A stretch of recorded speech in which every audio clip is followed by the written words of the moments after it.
प्रधानमंत्री नरेंद्र मोदी के हिसाब से देश में सिर्फ 4 जातियां हैं: गरीब, युवा, महिलाएं और किसान। उन्होंने ये भी कहा था कि किसी भी युवा की जाति कुछ भी हो, उनका लक्ष्य उसके साथ रोजगार और स्वरोजगार को जोड़ना है। और ये बात सुनने में बहुत अच्छी लगती है, क्योंकि भारत सच में युवाओं का देश है और आने वाले सालों में दुनिया की सबसे बड़ी कामकाजी आबादी में भारत की हिस्सेदारी सबसे ज्यादा होगी। लेकिन इसी महीने अगस्त में ही नीति आयोग ने अपनी रिपोर्ट सामने रखी है।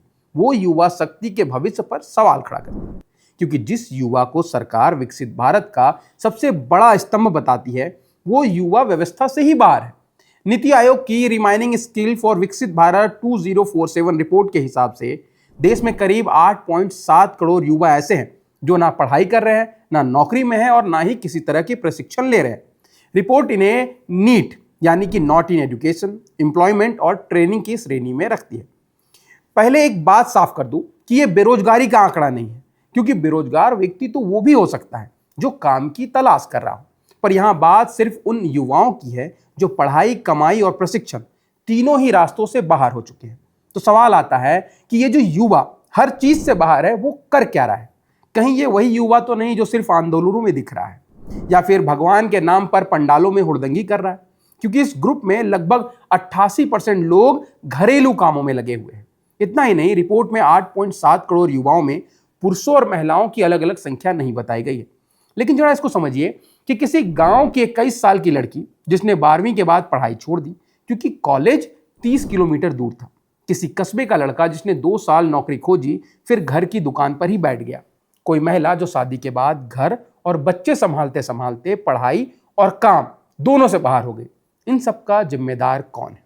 अगर किसी लड़की को दूरी या सुरक्षा के कारण पढ़ाई छोड़नी पड़ रही है तो इसका जिम्मेदार कौन है? क्योंकि नीति आयोग खुद मानता है कि खासकर महिलाओं के सामने देखभाल की जिम्मेदारी, सुरक्षा और आने जाने की समस्या जैसी बाधाएं हैं, और प्रशिक्षण के बाद भी सम्मानजनक काम के अवसर कम पड़ते हैं। और ये उस व्यवस्था की कहानी भी है जो हर युवा तक पहुंच नहीं पा रही है। और यही सरकार के युवा शक्ति वाले दावे की असली परीक्षा होती है, क्योंकि युवा को देश का स्तंभ कहना आसान है, लेकिन एक बात बताइए कि स्तंभ तभी किसी इमारत को संभालता है जब उसे व्यवस्था के भीतर रखा जाए।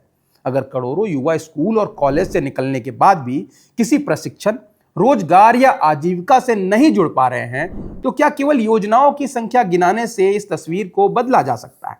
और विडंबना देखिए कि नीति आयोग की यही रिपोर्ट शुरू में यह भी बताती है कि 14-15 से 7.67 करोड़ से ज्यादा लोग कौशल प्रशिक्षण ले चुके हैं, जबकि 25-26 के बजट में अलग से केंद्रीय मंत्रालयों को कौशल संबंधित खर्च के लिए 34,000 करोड़ रुपए दिए गए थे। यानी पैसा भी लगाया गया, प्रशिक्षण भी हुआ, योजनाएं भी चली, पर देश का युवा बेरोजगार का बेरोजगार। इसीलिए बहस सिर्फ इस पर नहीं होनी चाहिए कि सरकार ने कितने लोगों को प्रशिक्षण दिया, बल्कि इस पर भी होनी चाहिए कि प्रशिक्षण के बाद कितने लोग कमाने लगे, कितनों की आय सुधरी और कितने लोग व्यवस्था में टिक पाए। और मान लीजिए कि कोई युवा इस 8.7 करोड़ वाली श्रेणी में नहीं है, उसने व्यवस्था पर भरोसा किया, स्कूल गया, 12वीं की, कॉलेज में दाखिला लिया, 3 साल पढ़ा, हाथ में डिग्री लेकर बाहर निकला, तो यहां से कहानी बेहतर होनी चाहिए थी। लेकिन नीति आयोग की रिपोर्ट का दूसरा हिस्सा बताता है कि संकट यहां भी खत्म नहीं हुआ है। रिपोर्ट में इकोनॉमिक सर्वे 24-25 के हवाले से लिखा गया कि केवल 8.25% स्नातक ऐसी भूमिकाओं में काम कर रहे हैं जो उनकी योग्यताओं से मेल खाता है, यानी कि पढ़ाई से मेल खाता है। बाकी लोगों का उसमें भी बुरा हाल है। रिपोर्ट के हिसाब से कई संस्थानों के पाठ्यक्रम पुराने हो चुके हैं और वो उद्योगों की बदलती जरूरत के हिसाब से नहीं बदले हैं। इसका असर यह है कि हर डिग्री, डिप्लोमा और सर्टिफिकेट से नौकरी मिलने की संभावना एक जैसी नहीं रह गई है। भारत में बड़ी संख्या में छात्र सामान्य डिग्री कोर्स करते हैं, इसीलिए यह समस्या और भी बड़ी हो जाती है। देश के 3.4 करोड़ यूजी छात्रों में से करीब 1.13 करोड़ छात्र बीए कर रहे हैं, और इसका मुख्य कारण सरकारी नौकरी। और सरकारी नौकरी का तो क्या ही कहना। नवंबर 24 से जुलाई 25 के बीच लगभग 55,000 सरकारी पदों के लिए 1.86 करोड़ एप्लीकेशन आई, यानी हर एक पद के पीछे औसतन करीब 338 एप्लीकेशन।